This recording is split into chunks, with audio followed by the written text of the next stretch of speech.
Mark Carney, top tax dodger? More like top question dodger.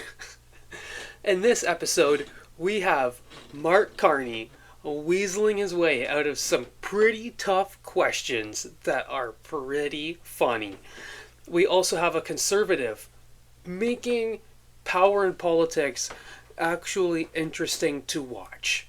And we also have good old highlights from the good old historic Pierre Poilievre rallies and a nice sweetheart moment outside of his Sault Ste. Marie event.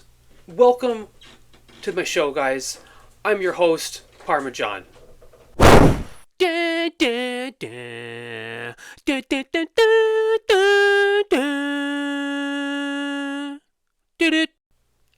Good afternoon, Canada. I am your host, Parmesan.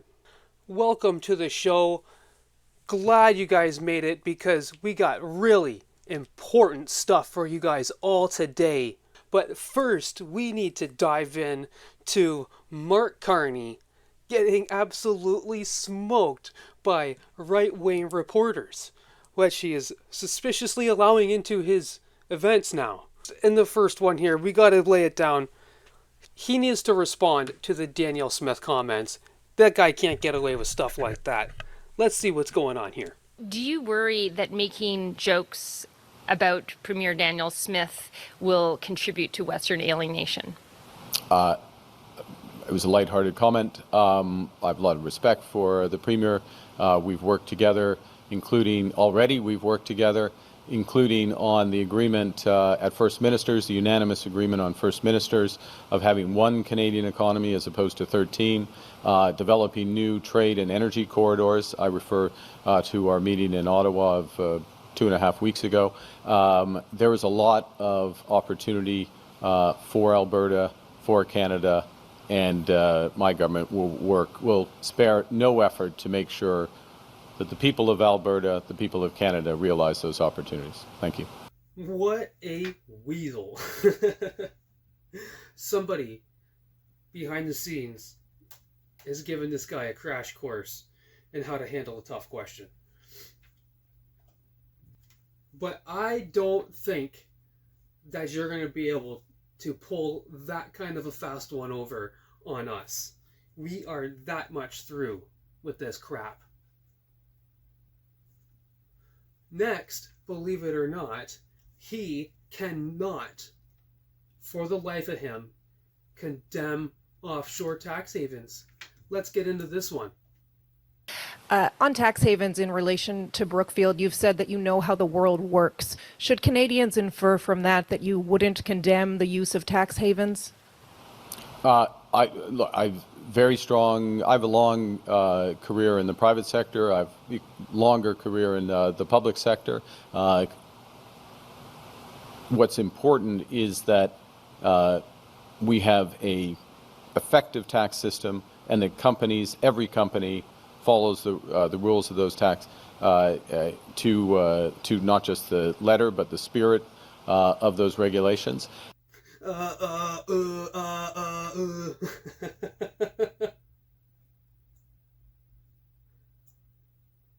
Maybe no one's teaching him. No, I don't think this guy. It's a sacred honor to be bestowed on individuals, and one I take exceptionally seriously. Thank you. For the first. Right. And you know what? I think that was like 2 hours old by the time Pierre Poilievre jumped on it at his Sault Ste. Marie rally. For the first time in the history of Canada, a Prime Minister was unwilling to condemn these international tax havens for multinationals and billionaires. Just today, he dodged the question just like he dodged his taxes. And you know why? Because he's in a conflict of interest. He has billions of dollars of his company assets stashed away in Bermuda in a post office box above a bicycle shop. You know, he didn't put the money there because it's nice weather in Bermuda.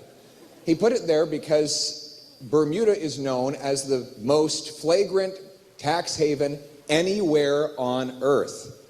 And his company has been called Canada's biggest tax dodger. Now, that would be a terrible thing for him to have in his past, but it's not the past.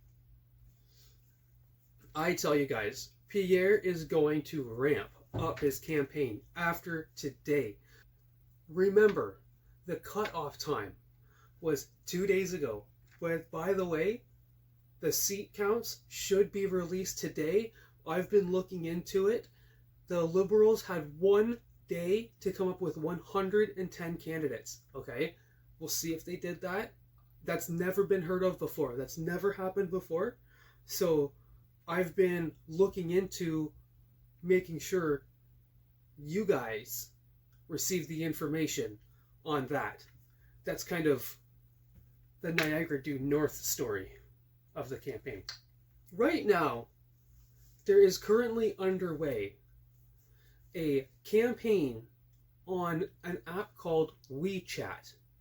WeChat, for those who don't know, is a Chinese app that every single citizen in China uses. And if you have family in China and you live in Canada, you need to have WeChat in order to communicate with your family. This is where China gets you. This app for China does literally everything. You bank on it, you shop on it, you watch videos on it, you communicate on it. It's like a super social media app. It's like an all-in-one. Your money even expires on it. But this is the thing about it. They will cut you off from your talking to your family. And they also use it to track what you're doing in Canada and other parts of the world. Right? It's a crutch that they forced on pretty much every single Chinese person in the world, almost. But here is how Mark Carney answers a question about that. From my understanding, some of the campaign was pushing positive narratives about you. Why do you think that China, the PRC, seems to like you? Why are they praising you? Here's the bomb. I have absolutely no idea, and I have absolutely no idea, and I think I'll leave it at that. What? You see, he didn't weasel his way out of that one. That was so funny. I almost want to watch that again, but we got so much more stuff here for you guys. We got to keep it moving, folks. Next, he's asked about Stephen Harper endorsing Pierre Poilievre. What a pill to swallow. I'm not sure if you guys have been paying attention to Carney's events, but there's a lot of right-wing media there. A lot of National Post, a lot of Western Standard. That's good. That's good. I really feel like the media is trying to show that there's an unbias here.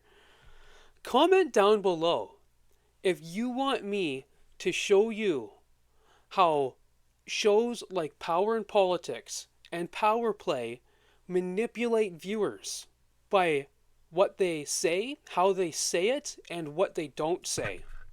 Comment that down below. Catherine Lévesque, National Post. Good morning. Good morning. Former Prime Minister Stephen Harper had lots of things to say about you yesterday. One of them nice. being that he worked with yourself and Pierre Poilievre, and he would prefer Mr. Poilievre over you. Would you like to respond to that? And why did you refuse to become his finance minister? Okay, packed a lot in there.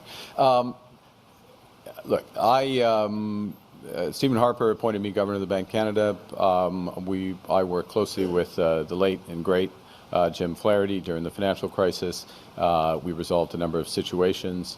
Many people are familiar with that experience. I note that Pierre Poilievre was not at any of those tables, was not given any of that responsibilities, and note further that in subsequent years he has not gained any responsibility in managing crises or difficult situations. So I'll leave it at that. Marky, you didn't answer that I properly. think you refused to become Stephen Harper's finance minister. Just want to clarify. You just want look. You said it yourself. That I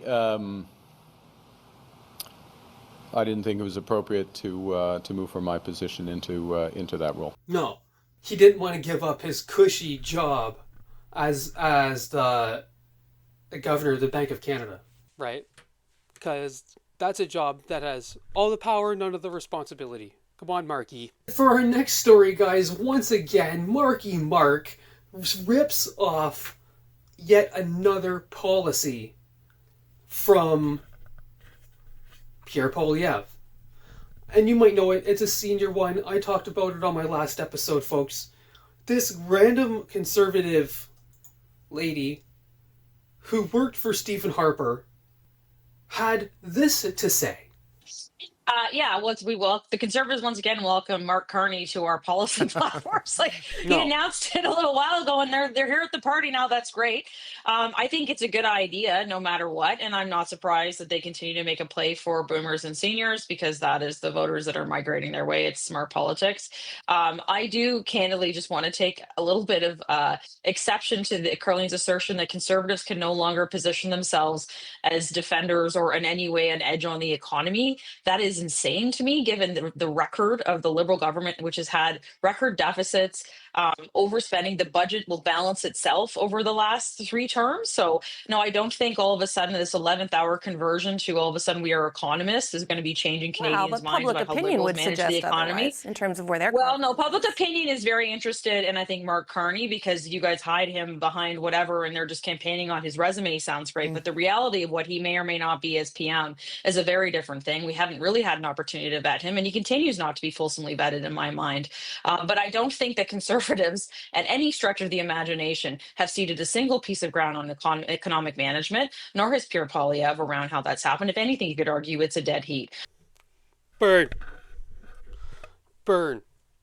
What kind of that's the kind of drama you get up here in Canadian politics, guys. That almost blew off the handle. Whoo! No, she really laid that down. That was really kind of funny, I guess. And that's not all, folks. This lady, this champion of conservatism, is about to shed the light on Sir David Cochrane here, on what a Canadian would actually want out of Mark Carney, and not what the media tells people what they want out of Carney. Point, I mean, what more does Carney need to be doing on the campaign trail to hit that threshold for vetting that you would like to see? Because, everyone in my profession is quite upset that it's 4 questions, no follow-up with the Conservative campaign each and every day, and they try to pressure you into asking about specific things or you don't get a question, which is not really how it works. I mean, what more would you like to see from the Liberal leader on this?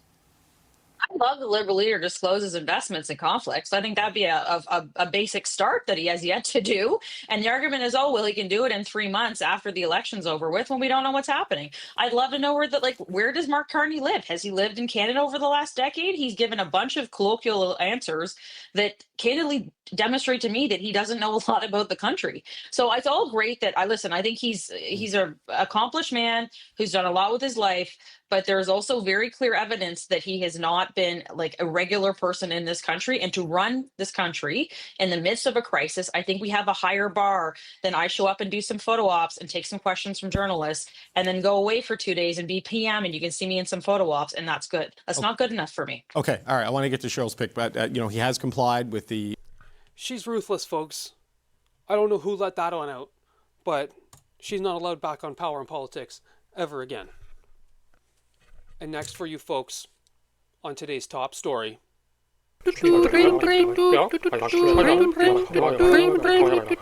Yes, folks, we are going to take you through Pierre's Sault Ste. Marie stint, and we are going to start it off with a shout out to the pleb, truck driver pleb. And he posted this here on Twitter. Look at this massive crowd in Sault Ste. Marie. Guys, Sault Ste. Marie, 74,000. Something huge is happening here. Look at that. I watched that. I didn't see... I was like, oh, wow. It's a pretty small rally. This is Sault Ste. Marie. It's a pretty small rally. I didn't see the rafters up there. And next on Niagara Due North, folks, we are going to watch Pierre Poilievre show Mark Carney how to handle a tough question. A reporter asks him about some donations that his campaign has been receiving from India. Craig Lord with the Canadian Press. I want to ask you about a global news report this morning detailing donations and support you've received from the overseas friends of the BJP, Narendra Modi's party in India. How comfortable are you receiving support from from friends of the BJP, given that members of that party are allegedly behind violence against Sikh separatists here in Canada? Well, first of all, I received 37,000 separate donations that anybody can make online. We don't have the capacity to do CSIS background checks on every single person who makes those 37,000 donations. We condemn 100% any foreign interference in Canada, and anyone who collaborates with it should be jailed. But the real question you should be asking is, why haven't the Liberals got the foreign agent registry up and running? Because then we would know proactively who is working on behalf of a foreign government. And then parties could actually go through their lists of donations and find out if there is anybody who's been a bad actor. But they haven't set that up, even though it was passed into law by Parliament. The other question that you should be asking is, why is Mark Carney accepting campaign support from the Chinese Communist government?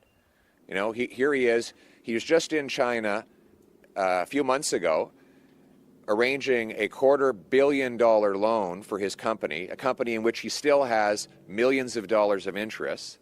And now we find that the government in Beijing is actively interfering to campaign on behalf of Mr. Carney. I note that the government in Beijing was attacking his leadership rival, Chrystia Freeland, during the leadership race. And now they're pushing out propaganda to support his campaign again. I tell you guys, I don't know if politicians like to hear themselves talk, but I could have answered that a lot faster. But there's your class, folks, on how to lay down a good answer to a tough question. Lastly, guys, did you make it this far in the video? First off, thank you very much, guys. Hit the like button down below, please. And maybe the subscribe button, you know? I have a video for you here. When he gets out of the Sault Ste. Marie rally, there's a nice touching moment out here.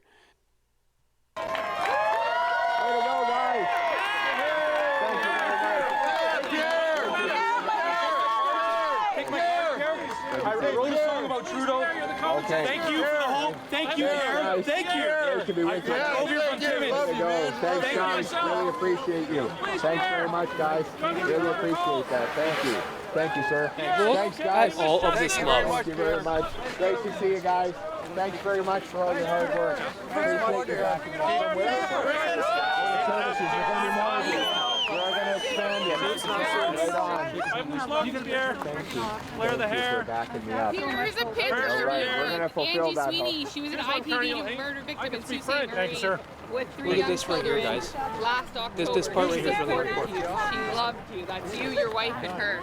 She was murdered in this community. IPD is important to this community.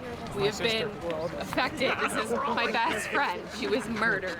This is my sister. This is her. She was murdered in this community a year and a half ago by her partner, and she loved you, and she was murdered in front of her 12-year-old daughter in her house, along with 3 children, and we need change. Yeah, big time. Yeah, this is our best friend, sister, and she believed in you, we believe in you, but we need change for Our this. families are going through hell. Right? So it's so important to us. I know you talked about it Friday in Quebec, and it's just such a huge mission of ours. Like, we are advocating for it. We started a nonprofit in her memory, and we're just trying to do everything we can because this community will never be the same from the events that happened on October 23rd, 2023.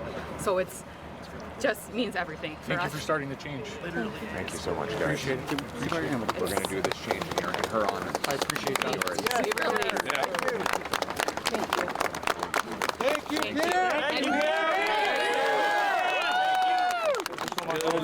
We'll get you. I love the We'll get it. Good job. Oh, so important, but it's really Look at this right here, guys. Thank you very much. This part right here is really hardcore. Thank you.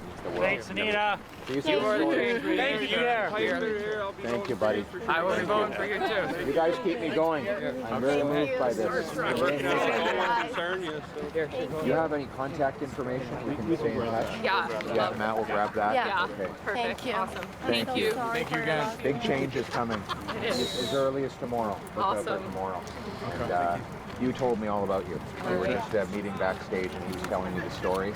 And we're going to act big time. Perfect. Well, she had your back. She believed in you, right? So she was a huge fan. For sure. Thanks, guys. We appreciate it. Thank you. Thank you.